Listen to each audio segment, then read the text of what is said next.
njagala okubebaza abamawulire.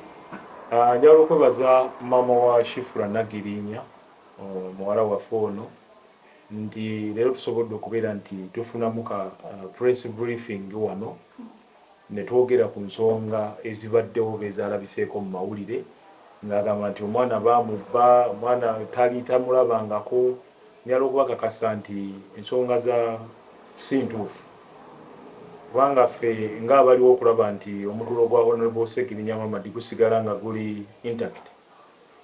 Kyatukutteko nnyo era ne mwokyako ng'enjogera ennaku zino bweri n'omukubirako kasimu ne mubuuza ku nsonga ezo. Of course ye nga bw'omanyi family baba n'ebizibu byabwe naye namugambye ekisingira ddala obukulu y'ensonga y'omwana ono bw'omanyi nti ali mu mikono mituufu era omwana abadde amyaze emyaka 4 nga ali mu mikono emituufu. Honorable Segirinya Mamadi abantu be yamukwasa ab'enganda ze nga baalimu era okumala ebbanga eryo ery'emyaka 4 abadde omwana amulaba naye nga bw'omanyi nti abakyala ate naddala mu kaseera nga kano nga mulimu abayinza okubeera nti bamukozesa ebintu ebitali bituufu. So twamuyise bukulubirire nnyo kubanga ekitugatta ffenna guba musaayi ate n'ekisingira ddala obukulu ye future y'omwana ono.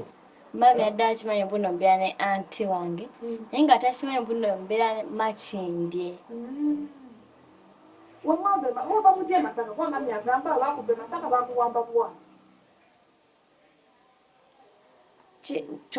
Twali time ya kulya kati nze najjanga emmere eweddewo kati njala ng'ennuma ne baŋŋamba kingenda neegulira ekyokulya.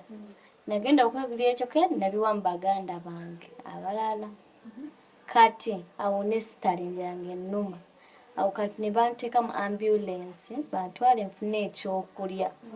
Bwe twavaayo ne tugenda bugenzi.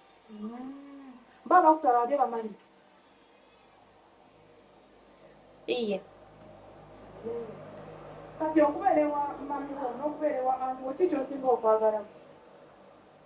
I don't have a decision.